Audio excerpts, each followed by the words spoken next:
Nos escuchamos. Hola Lidia. Hola, Estamos, ¿cómo ahí estás, Carlito? estamos. Qué gusto verte. Por aquí. Bien.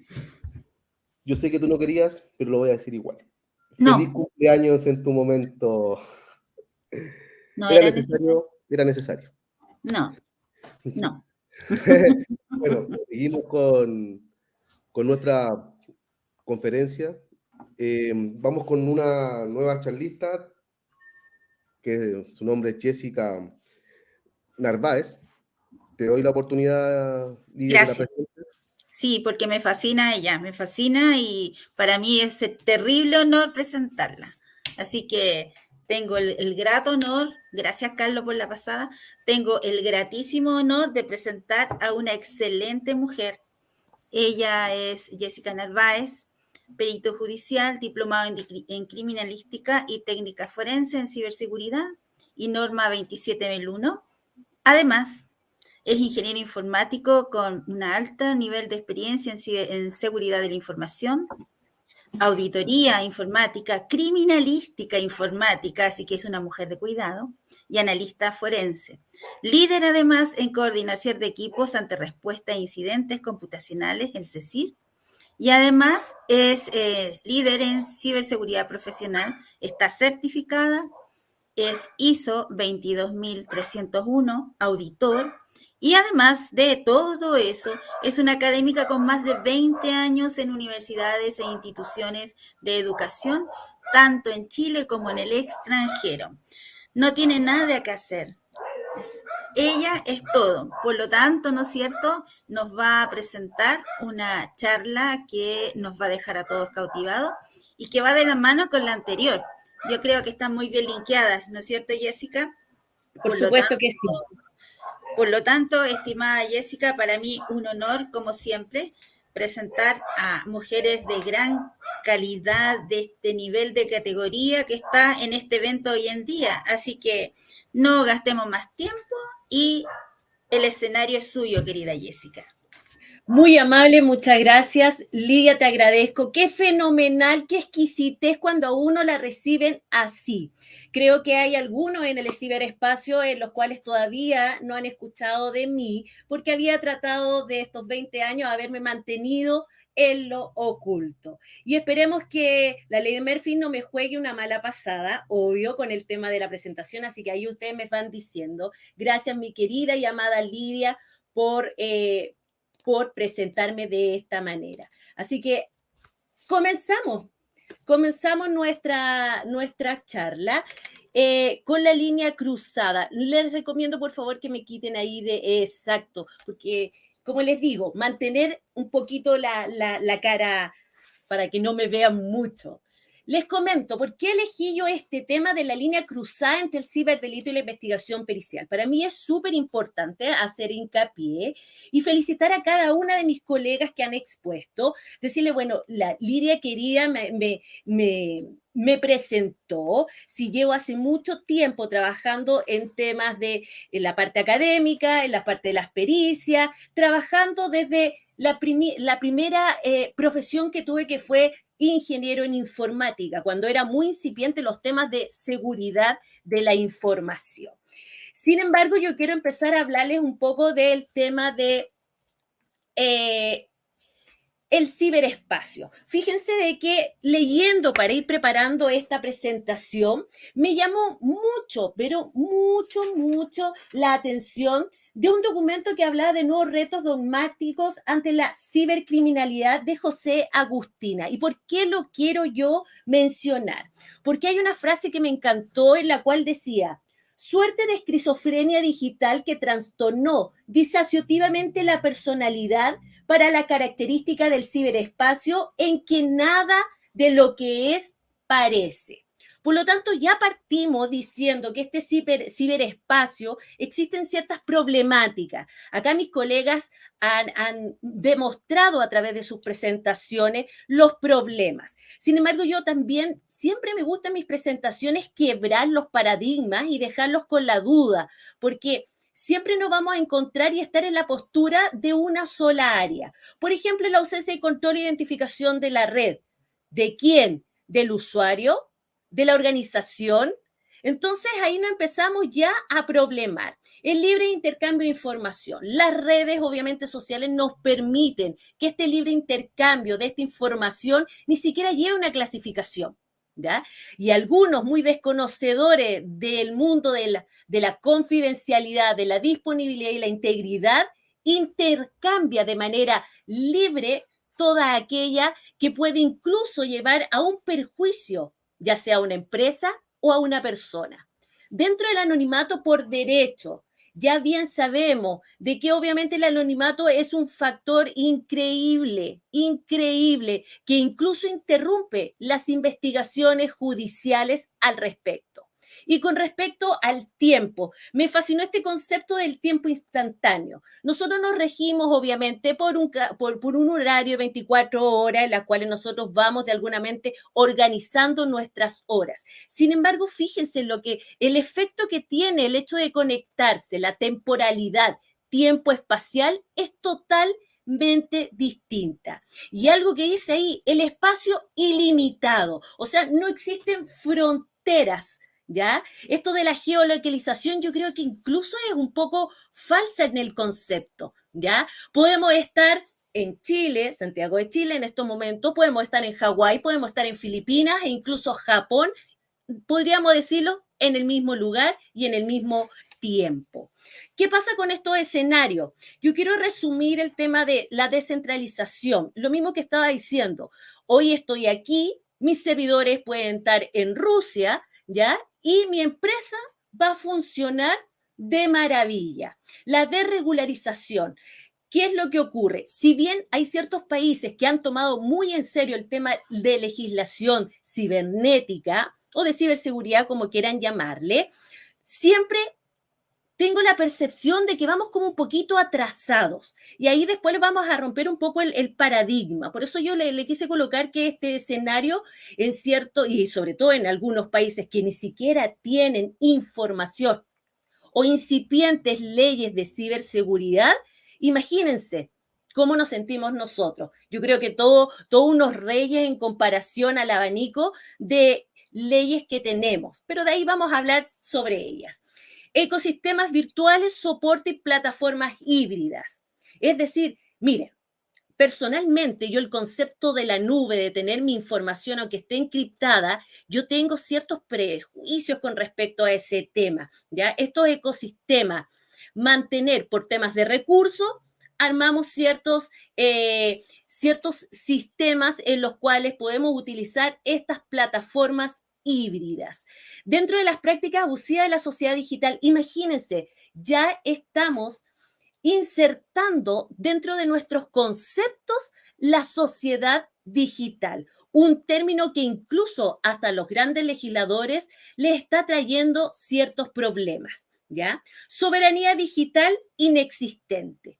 Porque como en todo orden, nosotros estamos acostumbrados a pertenecer a un sistema en donde tenemos una cabeza y un cuerpo, obviamente, ya sea si estamos hablando de temas jurídicos, tenemos la constitución política y esta legislación. Y esto un poco va a fijar el actuar del hombre en sociedad. Y cuando yo hablo del tema del paradigma de la sociedad tradicional versus la sociedad digital, yo creo que ya estoy sumando toda la problemática que estamos viviendo, no solamente como persona natural, como persona jurídica, como una organización, como una universidad, etcétera. Estamos trasladándonos sin querer a una evolución. ¿Por qué no estamos dejando llevar por la tecnología, por las normas, por la legislación o por la sensación adrenalínica de un criminal informático? Yo les voy dejando ciertas preguntas porque son interesantes desde esa perspectiva. Ciertamente, como profesional, obviamente, y bajo el amparo de una empresa, de una organización, nosotros tenemos que visualizar desde una manera estratégica cuáles son las amenazas en temas de ciberespacio. Y yo creo que vamos a coincidir, no quise colocar muchas, sino algunas más relevantes. Ataque de infraestructura y aplicaciones, uso y abuso inadecuado, ya sea por las terceras partes o ciberespionaje. Y vamos a ver que teniendo estas amenazas, nos vamos a encontrar con cierto impacto que puede ser materializado. Ya hemos visto en diferentes casos, y yo creo que los que estamos aquí pendientes, hemos visto bastante en las noticias estos últimos años y cómo han ido evolucionando los ciberdelitos. ¿Cuál es el impacto desde la perspectiva organizacional? Bueno, primera instancia, continuidad de negocios, fuga de información.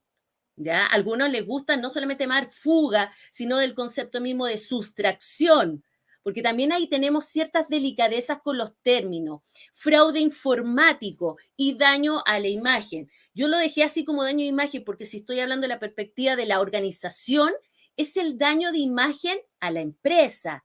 Si yo estoy hablando, por ejemplo, del término que hoy día se utiliza en las redes sociales, funar a una persona, estoy dañando la imagen de una persona natural. Entonces hay que tener una amplia perspectiva de lo que está ocurriendo. Con respecto al ciberdelito y la investigación pericial, yo quiero basarme en este contexto, queridos amigos, con respecto a, primero, tenemos que tener la visión de ver cuáles son los perfiles en los cuales hoy día podemos tener esta cierta clasificación. Yo escuchaba a mis colegas que en realidad hablaban de que que hay casos de niños desde 10 años hackeando, hay también casos de profesionales de 30 y tantos, otros ya más cincuentones, y fíjense que tenemos que tener súper claro este contexto, el perfil, el objetivo y el alcance. ¿Ya? ¿Por qué? Básicamente porque sabemos ahí que el servicio de hackers profesionales que se están dando, y incluso no profesionales que se dan en el medio, su visión y objetivo es entretenerse, una posición ranqueable. También hay términos, y utilicémoslo sin tapujos, estimado, criminal. También, como en todo orden de cosas, ¿ya? Sacarse la venda de los ojos y decir, oye, también el perfil de un criminal informático puede estar patrocinado por el Estado. Términos activistas, en donde obviamente se van contra un sistema y lo dejan totalmente inutilizado. Y el crimen organizado. Ya hemos visto ya hacia las noticias en donde todo lo que es delito tradicional hoy día se le está haciendo mucho más fácil con respecto al tema tecnológico. Si yo quiero hablar ahora del contexto de lo que es el entorno facilitador, yo me voy a dar cuenta de que el hecho de ser en plena anonimato, la burocracia que hay para generar las regulaciones, esta plataforma de libre intercambio, el pseudo concepto de libertad de expresión, porque ahí va detrás también de la mano de que esta información muchas veces ni siquiera la validamos desde la fuente. Entonces, ahí donde también podríamos llevarlo al ejemplo de las famosas fake news, ¿ya? Con respecto a los controles y planes de acciones correctivos, ¿estamos realmente adelantándonos y proyectándonos hacia adelante? ¿O estamos siempre corrigiendo dentro de nuestras organizaciones? Y luego la transparencia opacada. Fíjense de que sin entrar en mucho preámbulo, ni tampoco quiero dejarle esa sensación de mi propio pensamiento personal y profesional. Cuando hablamos de, por ejemplo, ley de transparencia, se ven inserto y ensuciado este concepto, porque si bien queremos proporcionar esta información que nos puede beneficiar a todos desde la perspectiva incluso de estar un paso adelante del criminal informático, fíjense de que si llevamos al literal de lo que es transparencia y llegar y publicar, fíjense de que puede ser incluso una espada y estemos contra la pared. Y dentro del pensamiento paradigmático, que siempre me gusta ese término en sí, creo que el contexto es, también hay un pseudo tema de límites profesionales. Creo que ya no estamos en tiempo de que un ingeniero informático tenga solo el pensamiento de un campo laboral estricto, ¿ya? De un desarrollo profesional estricto. Creo que eso no es pertinente en la evolución digital que hoy día estamos teniendo. Con respecto a las conductas y valores, también podría yo caer en un valor de prejuicio con respecto al tema valórico, ¿ya? Porque si bien algunos lo hacen por tema de entretenimiento, seamos también conscientes de que el pago por las bases de datos son muy sabrosas, ¿ya? Los secretos militares también son muy sabrosos. Entonces aquí también tenemos que ir diferenciando el uso y consumo de la información en dos aspectos, que solamente los voy a separar de esa manera. Primero, el usuario tradicional, el que se mete a las redes sociales, lee el diario, tiene sus redes sociales, etcétera, pero quienes trabajamos en este entorno nos damos cuenta que existe un submundo, ¿ya?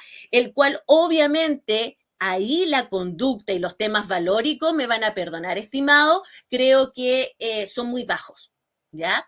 Con respecto a la limitancia de laboratorios de prueba, dentro de toda la experiencia laboral que he tenido, me gustó y me gusta destacar, no voy a decir mencionar el nombre, de los laboratorios. O sea, se proveía el parche, sin embargo, se daba el tiempo de armar estos laboratorios y probar, independientemente de que la experiencia o lo que dijera la compañía que proveía el parche, se hacía en estos laboratorios. ¿Para qué? Porque ellos tienen que también entender que cuando tú haces la bajada, ya sea de información, de parches, etcétera, a nivel técnico, a nivel estratégico, tú tienes que ver cómo tu organización o tu ecosistema puede funcionar. Así que siempre lo destaco y me recuerdo de esa empresa en la cual había un laboratorio y en temas técnicos, primero hacían la prueba, veían que no hubiese algún perjuicio y luego de ahí ejecutaban la acción. Y luego dentro de este pensamiento paradigmático me quedo con lo que es la visión sesgada. Yo creo que todo lo anterior. Mi objetivo, el cual me planteo hoy día, es dejarles esa perspectiva de ser flexible en este mundo digital. Fíjense que ahora que en el tema de la dirección diversificada, yo sé de que como profesionales tenemos que elegir si estar en el nivel estratégico, en el nivel táctico o en el nivel operativo. Pero yo creo que basado en la evolución que estamos teniendo a nivel tecnológico, a nivel de ciberdelito, debiésemos alguna vez en esta vida poder pasar por estos tres niveles. ¿Por qué? Porque es imprescindible que independientemente que estés trabajando hoy día como analista de SOC, te mantengas con temas legales, temas regulatorios y temas normativos. Muchas veces la parte operativa se le pide información porque llegaron los auditores y debiesen cumplir. Pero ¿cuántas organizaciones se han sentado con este grupo de especialistas que conocen el día a día y les cuentas, mira, este es lo que hoy día vamos a tratar de implementar o lo que tenemos que de alguna manera normarnos, ¿ya? Riesgo, cumplimiento, gobierno. Creo que ha tenido un gran despliegue estas áreas. También se han tomado muy en serio el trabajo de la ciberseguridad a nivel de control, pero creo que también es importante que desde la parte operativa les mostremos de manera muy práctica y muy simple lo que realmente ocurre a nivel de ceros y unos, ¿ya? Así como ellos también les gusta que entreguemos ciertos resultados y mostremos estos indicadores para que ellos puedan ser suficientemente y demostrarles a las altas gerencias que estamos cumpliendo y que la inversión fue buena este año, también hay que ver esta retroalimentación entre estas áreas. Con respecto a los temas de prueba de penetración, los ejercicios de phishing, actualización de parches, capacitaciones, materias afines, yo creo que es súper importante considerar a toda la organización independientemente, ¿ya? Que le prestemos un servicio o un apoyo desde la perspectiva de la plataforma tecnológica. Demostrarles cuáles son sus riesgos, que ellos a nuestra parte operativa nos digan, mira, así funciona el negocio, estos son nuestros procesos. Se los transparentamos y nosotros como parte operativa también les comentemos y digamos, mira, desde la perspectiva de nosotros del riesgo te puede pasar esto, esto y esto. ¿A dónde quiero llegar con esta dirección? El tema de la integración. Y aquí yo quiero entrar de relleno con los aspectos que tiene mi presentación. ¿Qué pasa con el derecho tradicional versus el derecho de TI o derecho de ciberdelito? ¿Qué pasa con el nuevo ordenamiento jurídico? Aquí está, po. La palabra es el concepto integrémoslos, ¿ya? No nos escapemos.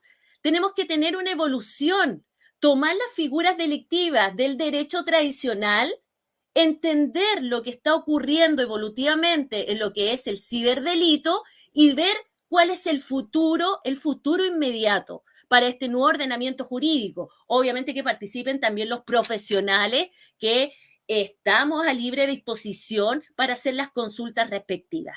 Respecto a las políticas, procedimientos, difusión, inducciones, claro que sí, integrarlas, bajarlas. Es decir, si bien existe una normativa a nivel, por ejemplo, de casa matriz, a ver, de Filipinas, ejemplo, porque si no puedo dejar al descubierto ciertas situaciones. Filipinas, por ejemplo, y tiene una sucursal aquí en Chile. Está todo bien elaborado porque viene bajo todas las normas, todos los estándares, etcétera. Nuestra realidad a nivel país es totalmente distinta. ¿Ya? El estado del arte a nivel político, a nivel tecnológico, a nivel de herramientas, a nivel de profesionales es distinto. Por ende, si viene en una auditoría, me dice, ¿cuáles son las políticas? Ah, claro, acá está la de la casa matriz. Pero, señores, tenemos que bajarlo a nuestra situación actual. Dentro de las multas, cláusulas en contrato, indicadores, sanciones, también debemos integrarla. Creo que hay ciertas organizaciones que les cuesta mucho llegar al tema de la inducción y el awareness, de decirles no solamente qué es lo que ocurre con el tema de qué es lo que es un phishing, ¿ya? ¿Qué es lo que puede generar? O, por ejemplo, un tema de que tengan ciertos privilegios o mayores privilegios y tomar un documento, modificarlo y hacerlo válido ante cualquier entidad. Yo creo que en la actualidad necesitamos gente que no esté en desconocimiento. Sé que este abanico de ciberespacio es muy amplio y tenemos que llevarlo a cada una de las áreas. Sin embargo, creo que a la gente que le gusta mucho estudiar psicología criminal, psicología, antropología, también sea partícipe de nuestro entorno. ¿Por qué? Porque fíjate que dentro del manejo antropológico social también está el ciberespacio. Algo súper, súper importante, porque, por ejemplo, también dentro de la misma documentación que había leído, fíjense el contexto existencial del hombre dentro del mundo del ciberespacio. Es decir, incluso tener varios yo en línea, varios avatar. Entonces, ¿qué va a ocurrir el día de mañana? Cuando, por ejemplo, dentro de este mundo que es como el lado oscuro de lo que es Internet, nos encontremos con delitos, por ejemplo, de delitos sexuales, ¿ya? ¿Dónde vamos a ir a culpar? ¿Cuál es la persona que vamos a identificar? ¿Un monito, un avatar? Hagámonos esa consulta. Entonces ahí empiezan diferentes disyuntivas. ¿Cuáles son las direcciones? Legislación aplicable, la organización y el mundo ciber las que deben interactuar. Siguiendo tanto, porque yo les dije, yo quiero que hoy día salgan también con estos pensamientos. Mientras tanto, ¿qué es lo que está ocurriendo en la red? Ataques por millones. Entonces, aquí yo me voy a desdoblar. ¿Qué pasa desde la mirada organizativa? Primero, a nivel estratégico, yo me voy a encontrar con la activación de protocolos internos. Empieza el hackeo, el conteo inmediatamente comienza, se activan, fuente de información nos dice que algo está ocurriendo en nuestra organización. Empieza inmediatamente a sonar los teléfonos y nos damos cuenta de que tenemos que ya el área del riesgo nos está solicitando qué es lo que está ocurriendo. Si se activó la alarma por un CECIR o una fuente externa, recopilar información. La parte a nivel estratégico, lo que va a estar es armando una mesa técnica para poder responderle a algún ente regulador y tratar de paralizar estas comunicaciones internas. ¿Estamos preparados como organización para tener estos protocolos?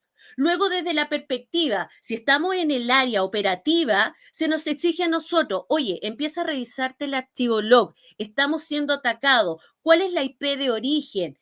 y suma y sigue información porque necesitamos cumplir en 30, 45 minutos, etcétera. Debemos tener información clara, entre comillas, a estos entes reguladores. Y desde arriba nos van a estar diciendo, a ver, señores, ¿cómo paralizamos esto? ¿Ya? Luego en el tema de, estamos siendo hackeados en estos momentos, hay una exposición, por ejemplo, hay ciertas decisiones que deben tomarse. ¿Por qué? ¿Nos vamos a seguir quedando detrás de bambalinas? ¿Hasta cuándo las organizaciones no van a tomar acciones frente a una investigación?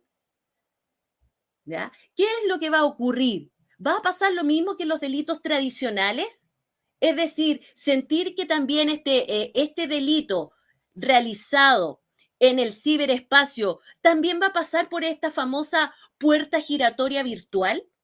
Entonces, ahí es donde vienen estas decisiones y decir, bueno, tomemos acciones penales porque hay una afectación no solamente de nuestros servicios, de nuestra imagen como compañía, de nuestros clientes, de nuestros proveedores. ¿Ah? Necesitamos esa organización como punta de lanza y obviamente estar continuamente revisando nuestros protocolos. Si bien es cierto, quiero dejar esta pregunta, ¿estamos preparados para actuar en todos los frentes? Porque una cosa es la actuación desde la perspectiva legal, que debe ser integral, ¿ya? Pero también tenemos que tener una actuación desde la perspectiva de gestión de incidentes, análisis de forense informático, porque debemos tener conciencia de que si ocurrió un ciberdelito, tenemos que tener ciberindicios, cibermedios de prueba para poder llevar a cabo una judicialización. Desde la perspectiva del ciberanalista, también tenemos que conocer cuál es el rol que debes tener, ¿ya? Tenemos, por ejemplo, los analistas de SOC. Últimamente, sí, empezamos a ver todo lo que se solicita a través de estas redes sociales bajo un perfil profesional, nos estamos dando cuenta que si bien quieren un Superman, ¿ya?, actuando dentro de la organización, yo diría que, por favor, detengámonos y cuestionemos un poquito esto. ¿No es mejor tener un equipo multidisciplinario? Está bien que uno sea flexible, como yo les dije hace un par de minutos atrás, pero ojo, esta pega se nos viene súper fuerte, muy, muy fuerte. Tenemos grandes retos. ¿Por qué? Porque aquí empiezan las preguntas. ¿Tenemos los suficientes recursos, las herramientas? ¿Qué pasa con los procesos? ¿Ah? ¿Está solamente el proceso dibujado y puesto en un papel? ¿Tenemos personal especializado y en continua profesionalización o educación? ¿Tenemos el conocimiento técnico para preservar los elementos investigativos? Y luego, ¿está también preparados a nivel legal para dar al paso un proceso judicial? Entonces, comencemos a analizar, porque acuérdense que el marcador está cambiando, ¿ya? ¿Cuáles son los ciberresultados? Si tomamos la decisión del inicio de una investigación, ¿ya?, versus los resultados presentados técnicamente, ¿son los suficientes? Dentro del aspecto de la evidencia digital, ¿coincide con el estándar mínimo? ¿Ya? ¿Se tienen los medios apropiados para dar paso a la judicialización del proceso? Entonces, vamos reflexionando acerca de lo ocurrido. Hoy día, esa es mi tarea, dejarlo a que si hay asistentes que están en la parte estratégica, tomen estos consejos, cuestiónense cómo estamos actuando y cuál va a ser el mejor resultado o prueba estos distintos escenarios que esta profesional les deja. Desde la perspectiva de la mirada jurídica, yo quiero decirles que hay una ciberlegislación. A grandes rasgos, obviamente, porque el tema es muy amplio, yo quiero que tengan esto en mente. Si bien tenemos derecho internacional a través de los tratados, los informes, tenemos el apoyo de este instrumento jurídico. estamos avanzando en materia de legislación. O sea, si vemos este cuadro esquemático, existe derecho internacional que un poco más adelante lo vamos a mencionar. Nuestro país tiene una constitución política, existen leyes y normativas. O sea, tenemos este cuadro, este marco jurídico. ¿Tiene sus pros y sus contras? Por supuesto que sí. Recuerden, el concepto es evolutivo. No podemos irnos quedando con unos documentos y los revisando. Así como también las políticas organizacionales, siempre hay un renglón en el cual dice, se debe cada un año revisar, esto debe ser continuo y no quedarse en tramitaciones por años, ¿ya? Así que los contras, norma del ciberespacio universal, serie de normas del derecho interno, instrumentos del derecho internacional, los derechos y obligaciones. O sea, señores, no podemos andar por el ciberespacio libremente, ¿ya? Generando dudas, generando conflicto, armar temas de crimen organizado sin conocer estas obligaciones legales, ¿ya?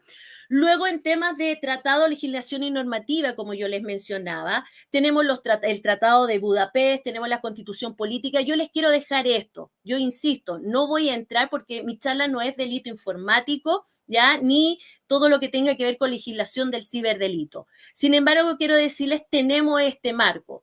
Tenemos hasta el momento y hemos batallado desde que la seguridad informática llegó a nuestro país. Tenemos herramientas legales. El tema es cómo estamos según el tiempo del ciberespacio. Acuérdense, espacio y tiempo en él, ¿ya? Algunas exigencias de los reguladores, ¿ya? Cumplimiento de la CMF, una entidad que hoy en día está fiscalizando, está haciendo la pega, ¿ya? A una área específica dentro de las organizaciones. ¿Qué pasa con el Tratado de Budapest, que lo tenemos como derecho internacional? A grandes rasgos, los acuerdos que se firman y nuestro país es uno de los tantos países que pertenecen a este traslado, se comprometió a 3 elementos, porque yo insisto, no voy a entrar al detalle. Primero, tipificar, implementar y regular.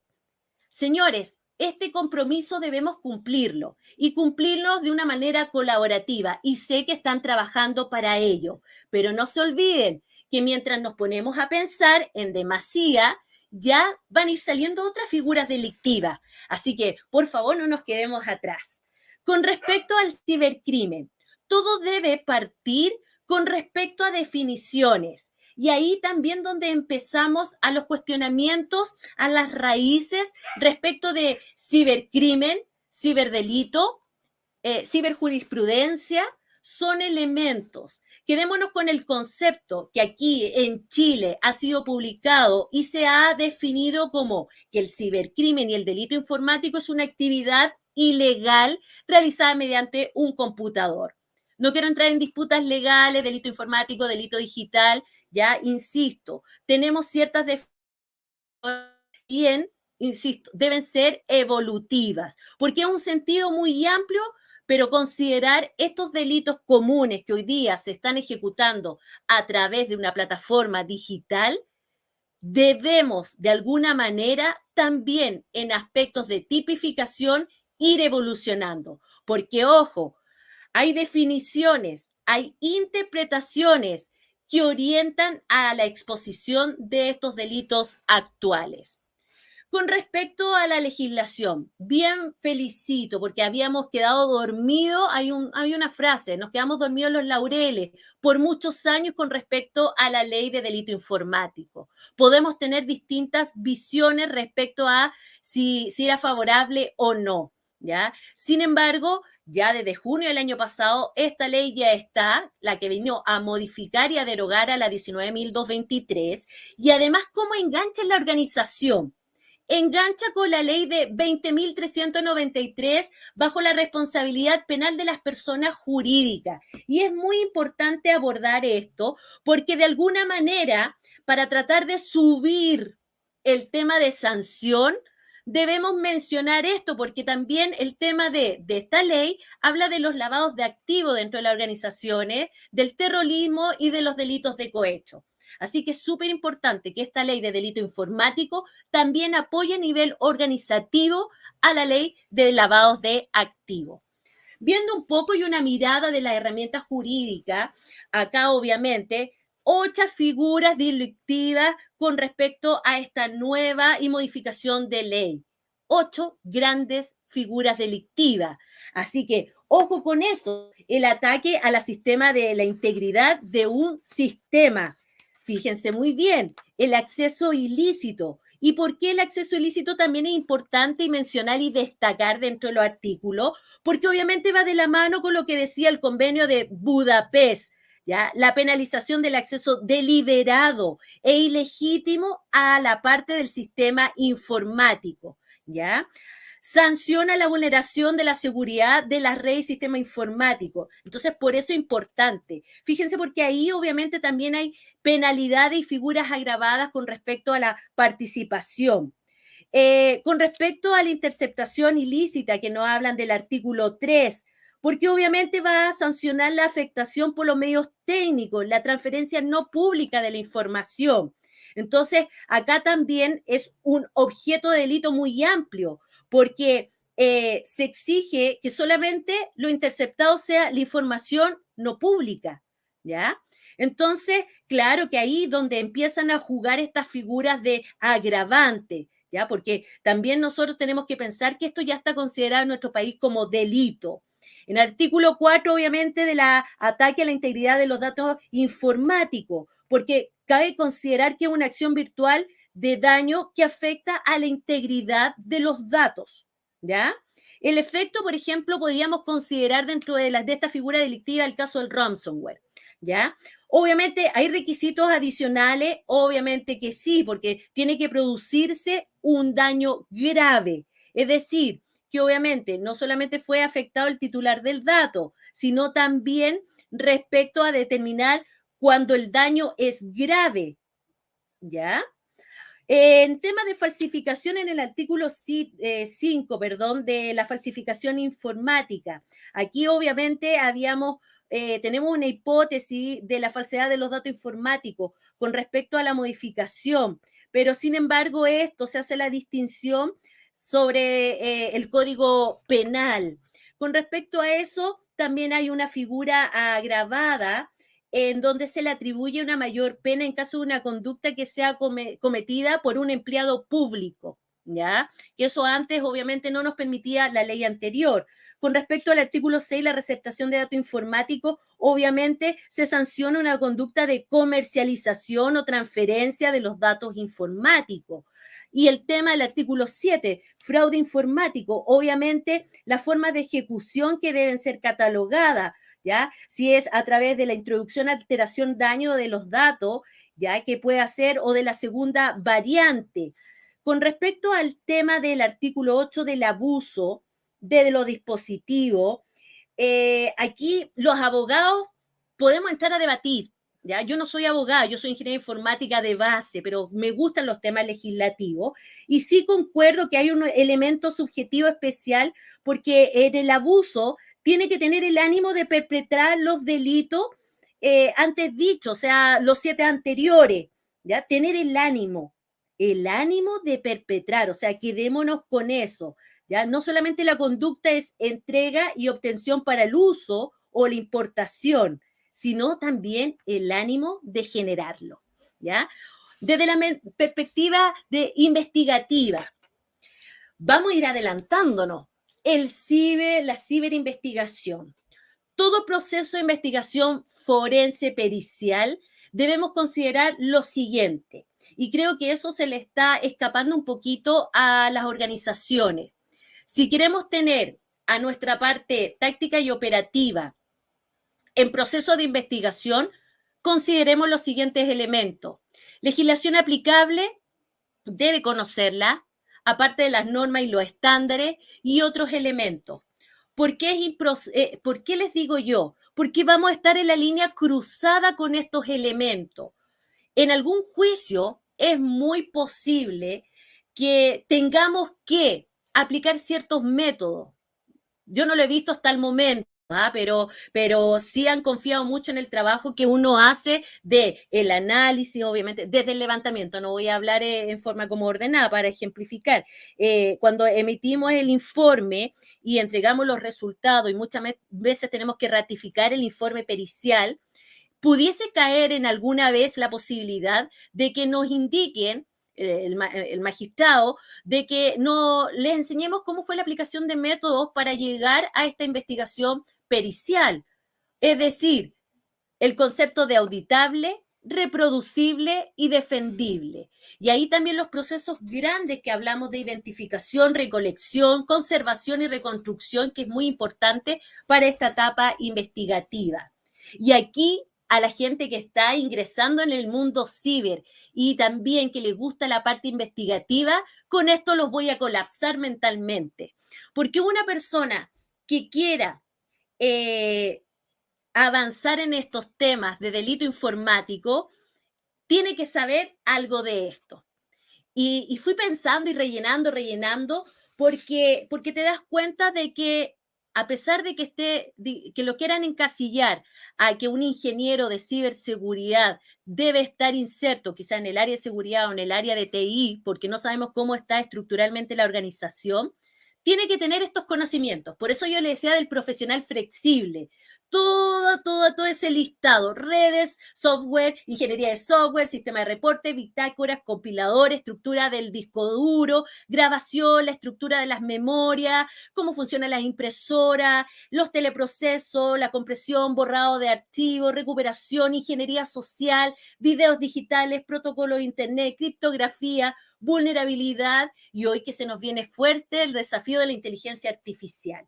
Entonces, si yo bien les había dado 3 enfoques, quiero ver un profesional que contemple todo y esto y mucho más. No es tanto pedir, ¿ya? Porque la experiencia nos va acercando cada vez más. Leyes y tratados, normas estándares, estudios de criminalística, conocer herramientas de software y que nunca se nos olvide. Siempre yo les digo a mis alumnos, ¿cuál es el método científico? Y nadie se acuerda. Pobre señor Bacon, que queda ahí. Por favor, ¿cuál es el método científico? Y todos quedan en blanco. Señores, esto debe estar sustentado. Muchas de nuestras investigaciones están apoyadas varias teorías, hipótesis, algunas incluso sobre leyes de la física. Y ahí empezamos también el cuestionamiento de ¿por qué sacamos los ramos de física de una carrera de ingeniería? ¿Por qué bajamos la cantidad de matemáticas, de cálculos, de álgebras? ¿Por qué sacamos y no colocamos ingeniería de software basado en las metodologías de desarrollo seguro? Bueno, no vengo a cuestionar, solamente vengo a dejarles las dudas con respecto a esto. Y sigo. Este es nuestro trabajo. Que nunca se nos olvide. Tenemos el conocimiento técnico, pero para llegar a este proceso de investigación forense pericial, nunca se nos olvide que a través de ciertos tratados que hemos tenido, me acuerdo en el G8, se habló con respecto que cuando empezaron a surgir todos estos cibercrímenes, ciberdelitos, se llegó a un consenso en donde los procesos criminalísticos de la parte tradicional debían ser considerados. Hoy día ya tenemos una norma y un estándar, la 27037, la cual obviamente habla del manejo de evidencia digital. Pero también para la gente que les gustaría ser perito incluso y trabajar en estos temas investigativos, también saber los principios jurídicos para manejar las pruebas, la cadena custodia, la forma en la cual debe actuar el perito y cuál debe ser la consistencia de su informe pericial. Debo decirles que también tenemos herramientas jurídicas en las cuales nos indican cuál debe ser nuestro trabajo y nuestra postura, ¿ya? Ahí también fuertemente todo lo que es el Código Procesal Penal, en donde aparece cada uno de los artículos en la parte jurídica. ¿Para qué? Para llevar esos 7 pasos del proceso de investigación forense pericial adelante. Yo quiero aquí dejarles esto, todavía no termino, pero sí, quiero decirles que una imagen vale más que 1000 palabras. Hackers subastan la dark web en archivos secretos del ejército. Luego yo me voy a la alerta de hackeos. Todos sabemos esto porque es un boom, creo, y noticia. Y luego me voy a quedar con esto, que aquí sí que yo los quiero dejar un poquito enganchados con esta noticia. El yo soy tú. Esto es un delincuente tradicional, ¿ya? Don Marcos Simón Fernando Almonacid Marchán, 29 años, lo estoy presentando casi como candidato, no lo estoy publicitando, sin embargo, esta información es pública a través de la red, así que no hay problema, no hay temas de confidencialidad y no voy a exponer nada que no se haya dicho públicamente en ciertas noticias. Sin embargo, nos damos cuenta que este delincuente tradicional hoy día ya está ejecutando desde hace un par de años todo lo que era el ciberdelito, ¿ya? En nuestro país, ¿ya? Ha hecho fraudes con unas cuantiosas, un perjuicio económico bien cuantioso, y el último chiche que se mandó y la guinda de la torta fue que falsificó documentación judicial, que hizo llegar obviamente al correo electrónico de Gendarmería para ser liberado antes de tiempo. ¿Qué les parece, estimados, con respecto a este caso? Ojo, a través de un correo en donde había un documento, a donde había una firma, había una designación de una persona que trabaja dentro del Poder Judicial, un correo electrónico muy parecido a lo que es el Poder Judicial, y a él mismo había ordenado oficiar, ya, para que se informara que se abonaba a la presente causa el tiempo del imputado que estuvo privado de ley en una causa tanto, correspondiente a 58 días. ¿Ya? Eso generó obviamente alerta en el Poder Judicial. Obviamente aquí hay ciertas opiniones que pueden tener el tema porque todavía no se sabe la figura delictiva que se va a tomar en este caso en particular. Pero hay algunos ya expertos legales que hablan de que primero, presumiblemente un delito de usurpación de identidad respecto a la funcionaria, obviamente porque tomó el correo electrónico, también porque habría firmado supuestamente el oficio. Entonces, obviamente ahí ya tenemos un delito que debe obviamente estudiarse. Además que obviamente la discusión se trata de la falsificación de un documento público, ¿ya? Y que es totalmente, que a su juicio podría ser incluso un documento privado. Entonces, fíjense de lo que está ocurriendo. Este personaje, muy bien, no voy a mencionar cuál fue el modus operandi por el tiempo que tenemos, sin embargo, nos está llevando a cuestionar qué es lo que está ocurriendo. Estos delitos tradicionales hoy día están siendo amparados tecnológicamente, ¿ya? Y podemos caer en cierto, ¿dónde está la verdad? Esa libertad de expresión, de la transparencia. Tenemos que cuidarnos, señores, porque ¿qué es lo que va a pasar? Imagínense que no haya generado una alerta este caso en particular. Este caballero estaría ahí ya dando por la puerta giratoria su salida prontamente. Con respecto a la ciberrealidad, ¿qué es lo que yo les podría decir? Los principales retos de la investigación, los obstáculos más comunes a nivel de tecnología, de conocimiento, de legislación. Tecnologías, herramientas o técnicas anti-investigación. ¿Ya? Ejemplo, para que no sepan mi IP, bueno, hago un ataque terrestre en donde la IP de origen es la misma del destino, oculto la IP, busco un mecanismo, herramientas forenses para no dejar huella. Ahora, eso en la parte de tecnología. Los retos legales y jurisdiccionales en la investigación, eso también es una ciberrealidad, donde se ejecute el delito. Los avances tecnológicos para la investigación, las colaboraciones existentes en temas internacionales. Si bien existe este convenio de Budapest, existen países los cuales están fuera de este tratado. ¿Qué pasa si un ciberdelincuente quiere realizar, va a tomar y va a usarlo como pasarela para que el tema de investigación no se lleve a cabo y se nos caiga? Los desafíos específicos en la investigación para nuevos modos operandi y el comportamiento a nivel global. Yo diría que esta visión de fragmentada me lleva a mí a pensar, y me gusta mucho esto, de decir que el pensamiento actual que debemos tener debe ser siempre evolutivo y a la velocidad de Internet. Ya no me puedo quedar pensando en qué va a pasar el próximo año, ¿ya?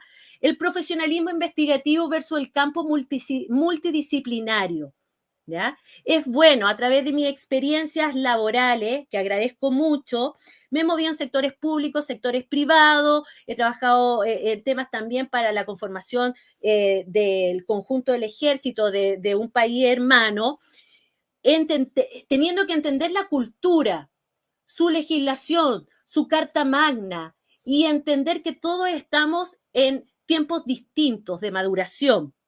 Entonces es importante contar con estos campos multidisciplinarios, en ver las tecnologías y la amenaza existente. Ojo, se nos viene un gran desafío con la inteligencia artificial, ¿ya?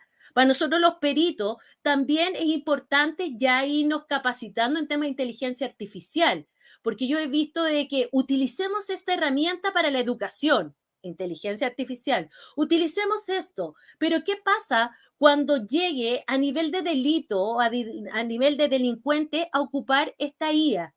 ¿Cómo vamos a reconocer, cómo vamos a estar preparados, por ejemplo, para una simulación en un juicio en donde no mostremos ya la cara de la víctima y obviamente coloquemos un avatar y una inteligencia artificial mencionando su caso? Por ejemplo, ¿no vendrá la parte demandante que está defendiendo a este ciberdelincuente y decir, señores, ¿cómo yo puedo saber que esta grabación es realmente de la víctima?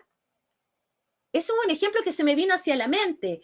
O cómo poder saber a través de un audio, una grabación, que efectivamente es el gerente general que está dando una orden de transferencia de sueldos a todos sus empleados, o que tome ese dinero y lo pase a una cuenta en un paraíso fiscal. ¿Cómo voy a determinar yo, aparte de determinar el perjuicio económico, cómo voy a determinar si fue el gerente general o no? ¿Y cómo demostrar que fue una inteligencia artificial? ¡Wow! Grandes desafíos. Investigaciones, ciberseguridad, cibercrimen y cibercriminología. Es ahora, así como Criminal Mind. Estudiar el perfil psicológico de este ciberdelincuente. Trabajo investigativo forense organizacional. No, si ya tenemos implementado un SOC. Tenemos también análisis forense porque nos proporciona global. O la casa matriz, ejemplo. Señores, sí, pero ¿y cómo lo integramos a la organización?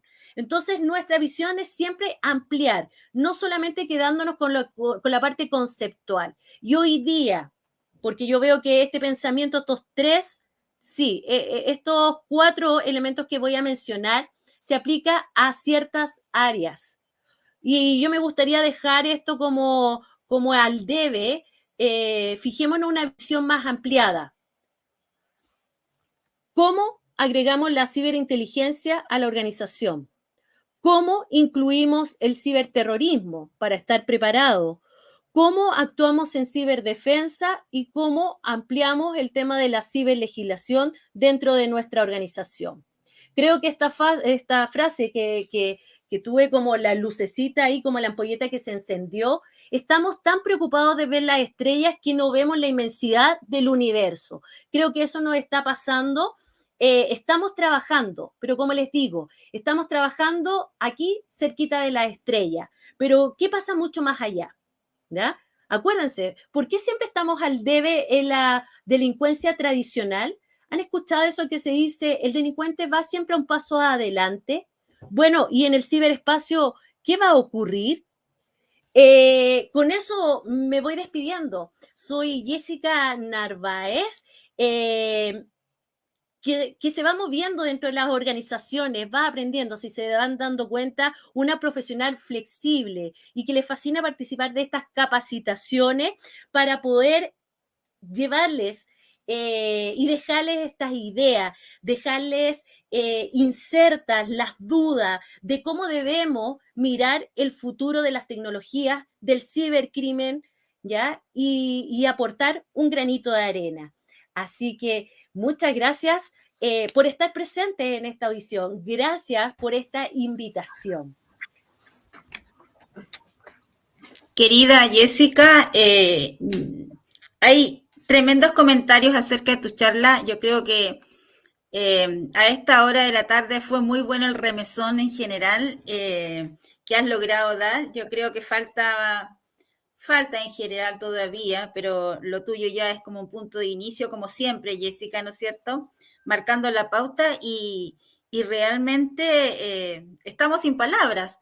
Los comentarios en general son geniales, ya has logrado en todo tipo de redes, estaba revisando las redes en general y los grupos de acceso que yo tengo y todos están fascinadísimos con tu presentación y te felicito por lo osada, lo atrevida que eres y creo que falta más gente en esa característica especial. Así es que felicitaciones y vamos a pasar a las preguntas porque hay miles de consultas que a lo mejor nos van a ocupar un poquitito más de tiempo, pero que yo creo que es necesario ya. Total, tenemos todo el tiempo y después vienen las demás expertas que también van a tener la paciencia. Mira, la primera pregunta la hace el señor Rolando Escobar Ibáñez y dice, ¿esto implica una reconceptualización del propio concepto Estado-Nación?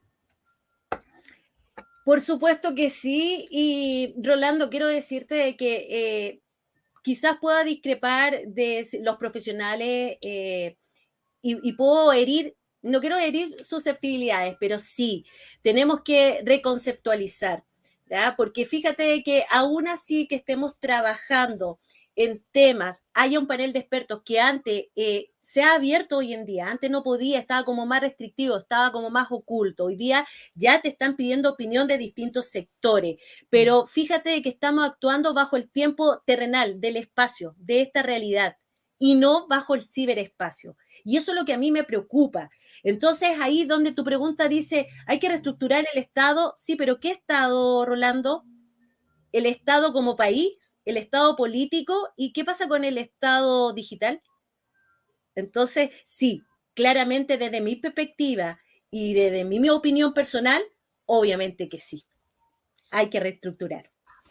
De todas maneras, concuerdo contigo, estimada Jessica. Y largo tema, aquí tenemos como para debatir en ese tema, pero Sí, vamos a darle posibilidades a todas las preguntas que hay en por el supuesto. mismo tiempo. Vamos con la siguiente. Mira quién hace la pregunta, Romy Fuentes. Entonces, en el contexto del ciberdelito, ¿se puede conseguir la suficiente evidencia que apoya la investigación judicial?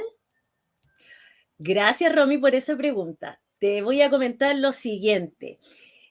Siempre les digo a mis alumnos que cualquier ingeniero cuando le pregunta algo tiene que decir depende, ¿ya?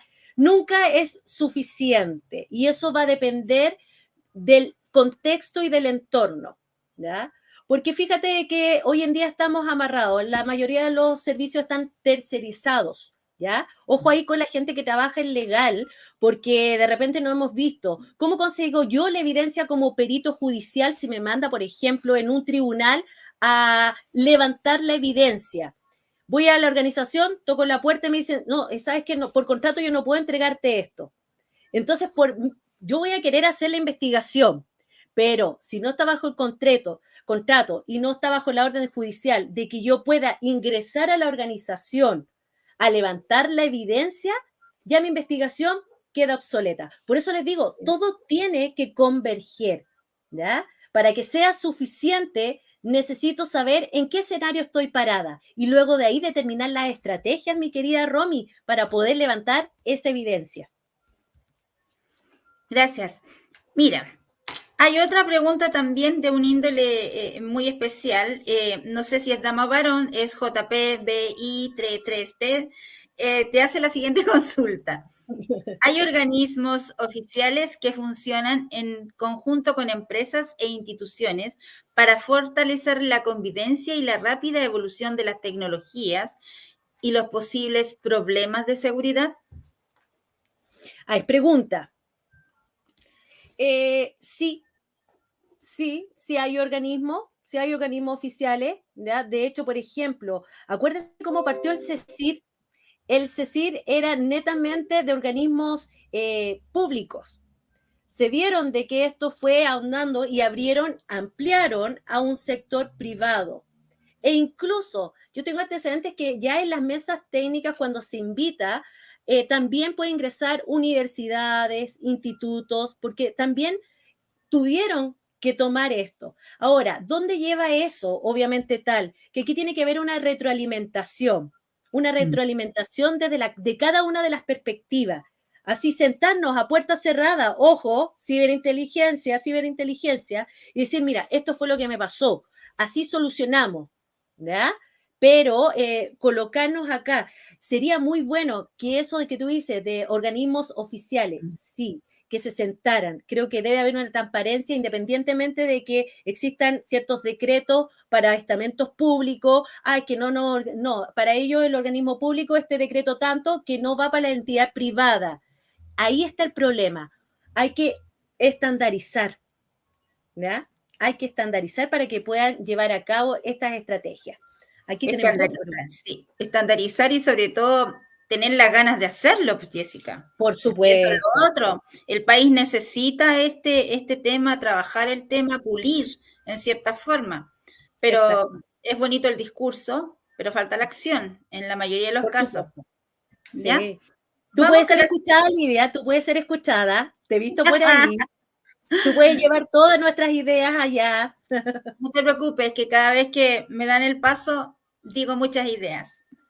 Y me acuerdo de tus palabras, querida Jessica. Vamos con la siguiente pregunta. Está hirviendo de preguntas esto, querida. Dice, ¿el cambio de regulación en ciberdelitos actual es eficiente la modificación? Y aparte viene un piropo, comparto toda tu visión, dice.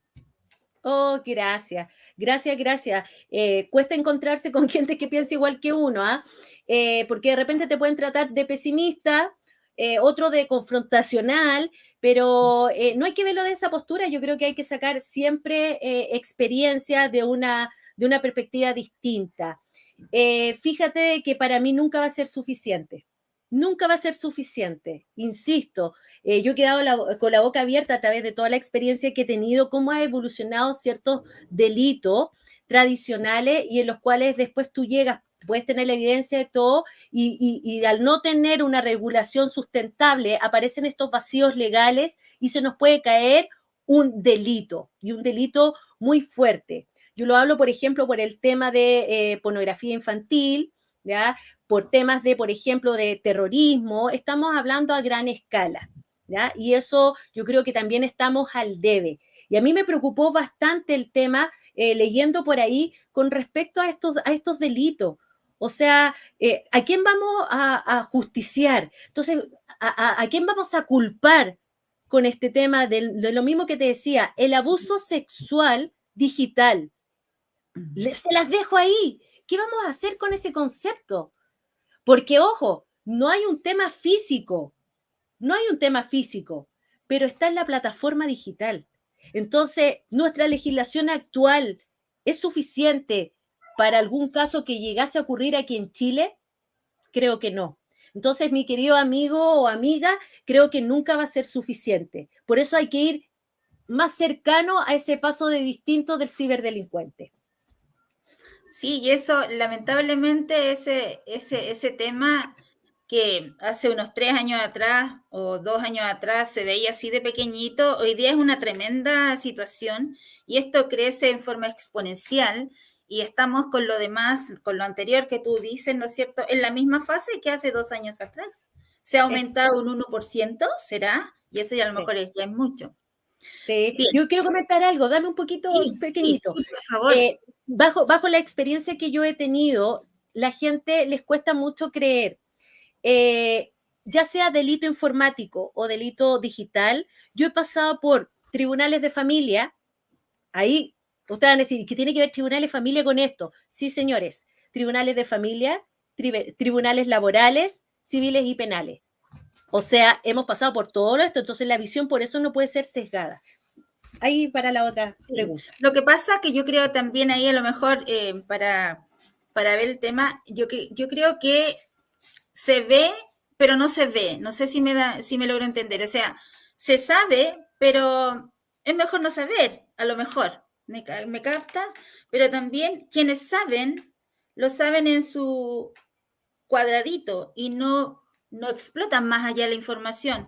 es cuestión de ver los canales de televisión, o sea, dan así un trozo y cuando ese es más importante de que otro montón de situaciones que también logra la importancia, pero yo creo que cuando a ti te tocan la familia o te tocan a alguien querido, un niño, una niña o alguien que está cerca tuyo y tú ves el sufrimiento de esa familia con toda la temática, tú ahí recién entiendes en general que estamos en un conflicto sin poder resolver y que existiendo las personas, las leyes que se pueden, ¿no es cierto?, trabajar, personas así como tú, por ejemplo, que están metidos en esto todo el día y luchan por esto y no hacen nada, es complejo. Pero bueno, ahí vamos a entrar en otra discusión que no es el tema, ¿no es cierto? Pero vamos con la siguiente. Mira, nuevamente, la persona que te hizo antes, JPBI33T, dice, ¿y qué se puede hacer cuando las grandes empresas son monopolios de empresas donde se producen estos delitos? Fijan sedes legales y administrativas en paraísos fiscales y países flojos de papeles. Muy buena pregunta. Te la dejo. Buenísima, buenísima. Sí, sí, sí. Mira, es tan interesante esto que te voy a hablar como Jessica Narváez para darte la respuesta. Me siento frustrada. Me siento frustrada. ¿Por qué? Porque tú te das cuenta de que lo mismo que colocamos en el caso anterior, es un ciberdelito y quizás puede ser un cibercrimen, dependiendo también del daño, del impacto, todo, todo. Sin embargo, hazte la pregunta, JP, hazte la siguiente pregunta. En el delito tradicional con respecto a los paraísos fiscales, ¿tenemos algún resultado positivo? Porque la verdad yo creo que la mayoría de juicios en donde están estos papeles que tú dices o se llevó la plata a un paraíso fiscal y se quiere investigar y no llegamos a buen puerto, créeme que mi frustración es la misma con el ciberdelito, ¿ya? Porque no podemos hacer nada. Acá donde nosotros estamos trabajando en el marco jurídico, digo, estamos trabajando, me siento partícipe de esto. Es que soy muy pasional, Lidia, eso es lo que pasa. No, está claro. ¿En dónde estamos trabajando? En que estos tratados hoy día están tomando fuerza, tratado internacional. Entonces, si avanzamos en el aspecto de los paraísos fiscales a nivel de tratado internacional tradicional, creo que por ahí pudiésemos arrancar y tomar los delitos digitales. Pero te digo, insisto, estoy frustrada porque allá no podemos hacer nada. Quien te hacía la pregunta es de Argentina, para tu información. Ya acaba de comunicarnos para que veas cómo va este gran evento en el que estamos hoy día. Querida Jessica, agradecerte es poco. Ya yo creo que hoy día has revolucionado las redes, digamos, y has revolucionado este momento que estamos viviendo en este gran seminario. Agradecidísima porque tus palabras, tu presentación, que ha sido magnífica, ha dejado y ha logrado, digamos, eso que todos queremos cuando damos una exposición, que entre el bichito en nuestra cabeza, en nuestro corazón, principalmente, y con eso poder desarrollar todo lo que viene más adelante. De todas maneras, una superstar con nosotros. Hoy día ha estado acá, Jessica querida, agradecerte, como te dije, y vamos a continuar con nuestro evento entonces, ¿ya? Muchas gracias a todos. Besito, que estés muy bien, Lidia, cuídate. Gracias por la tremenda presentación. Gracias, equipo. Gracias, gracias. Bien.